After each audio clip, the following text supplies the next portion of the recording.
여러분 안녕하세요. 강아지 상담소 윤세입니다.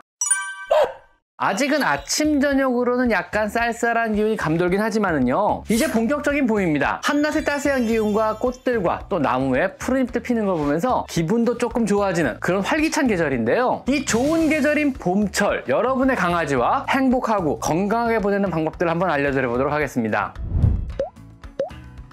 첫째로 봄철은요, 겨울 내내 잠들어 있던 강아지의 생체 시계가 다시 돌기 시작하며 각종 호르몬들이 폭발하는 시기입니다. 이 시기에는요, 주로 젊은 강아지들은요, 호르몬의 과잉으로 피부병이나 각종 귀질환이 다발하기도 하고요, 중성화가 안 된 강아지들은요, 성호르몬의 영향으로 각종 비뇨기 질환이 생기기도 합니다. 특히 중성화가 안 된 남자 강아지의 경우는요, 발정이나 암컷 강아지의 페로몬 냄새 때문에 집을 나가거나 산책 중 흥분하여 뛰어다니다가 다른 개와 싸움으로 번져 개물림 사고가 나거나 혹은 교통사고가 나는 경우가 굉장히 빈번한 계절에 들어갑니다. 반드시 문단속을 평소 철저히 해주셔야 되고요. 산책 시에 줄을 짧게 잡고 산책에 임하여 주시고요. 강아지가 지나치게 흥분하면 앉아, 엎드려, 기다려 같은 기본 훈련을 중간중간에 실시해서요, 덜 흥분하도록 해주시는 것이 강아지도 또 여러분에게도 즐거운 산책이 될 것입니다. 두 번째로 일조량의 변화가 생기고요. 또 주변의 온도가 올라가기 시작하면서 본격적인 털갈의 시기이기도 합니다. 추운 겨울을 나기 위해 촘촘하게 자란 털들이 빠지고요. 그 자리는요, 피부를 보호하고 더운 여름철에 체온 조절이 용이한 강하고 고든 털로 대체가 되게 되는데요. 물론 실내에 사는 단모종이나 요코르 테리어나 푸들 같은 이러한 품종들은요, 털갈이를 특별히 하지 않는 그런 품종들에 들어가지만은요, 이중모를 가진 털이 굉장히 풍성한 품종들은요, 엄청난 털을 뿜어내며 털갈이를 시작합니다. 봄철에는요, 여러분이 부지런히 브러싱을 해줘서 죽은 털을 솎아내주고 새털이 잘 자랄 수 있도록 도와주지 않는다면은요, 피부병에 걸리기 굉장히 쉽게 됩니다. 매일 충분히 브러싱을 해줘 피모를 잘 관리해 주셔야만 하고요. 혹시라도 이중모의 풍성한 털을 가진 아이들이요, 털갈이를 하지 않거나 털갈이 시기가 늦어진다고 하면은요, 낮 시간대에 산책을 자주자주 시켜서 햇빛을 충분히 받게 해주시면 털갈이를 시작하게 됩니다. 강아지가 털갈이 시기를 정하는 것은요, 달력을 보고 하는 것이 아닌 일조량의 변화와 온도의 변화로 시작을 하기 때문에 실내에서 충분한 햇빛을 보지 못하고 자란 강아지들은요, 털갈이를 제대로 못하는 경우도 생길 수가 있습니다. 그러니 충분한 산책을 시켜주세요. 아셨죠? 그리고 또 봄철은요, 슬슬 모기가 활동하는 시기입니다. 본격적으로 심장사상충 예방을 시작하셔야 하는데요, 1년 내내 시켜주셔도 좋고요. 안 그렇다면은요, 3월부터는 심장사상충 예방을 반드시 시작을 하셔야만 합니다. 심장사상충은요, 모기에서 옮기는 기생충으로 실내, 실외를 막론하고 강아지에게 생각보다 쉽게 전파가 이루어지는 그러한 질병입니다. 실내에만 있는다고 안 걸리는 병이 아니거든요. 즉 모기가요, 심장사상충에 걸린 강아지의 피를 빨고 다시 그 모기가 건강한 강아지의 피를 흡혈하는 과정에서 전파가 이루어지게 됩니다. 모기에서 심장사상충의 자충이 강아지의 체내로 들어오면요, 5, 6개월에 걸쳐 성장을 하게 되고요, 완전한 성충으로 자라게 된다면은요, 무려 27cm 정도 길이로 자라 심장에 기생하며 강아지에게 여러 안 좋은 증상을 일으키다가 호흡곤란으로 강아지를 급사하게 만들어버리는 무서운 병입니다. 치료는 가능하나 치료기간이 길고요, 치료비용이 극단적으로 비싸서 현재까지는 예방이 최선입니다. 봄철엔 반드시 심장사상충 예방을 시작하셔야 됩니다.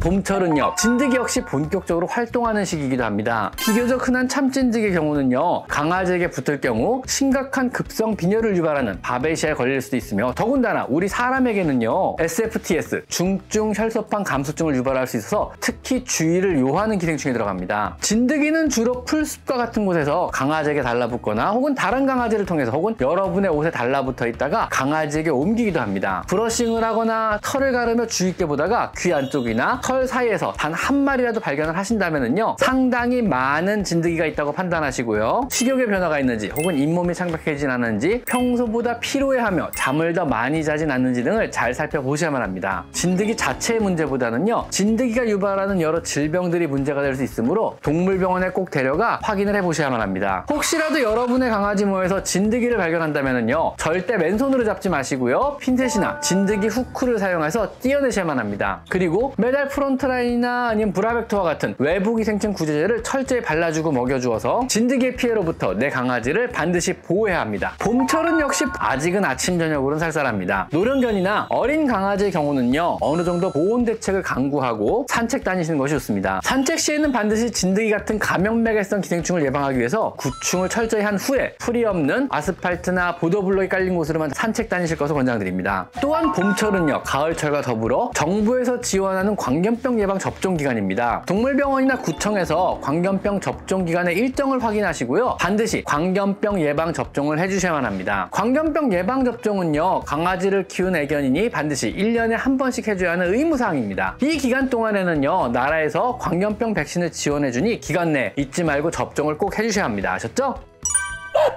오늘은요, 봄철 강아지 건강관리 요령에 대해서 한번 알아봤습니다. 오늘은 여기까지 강아지 상담소 윤쌤입니다. 감사합니다.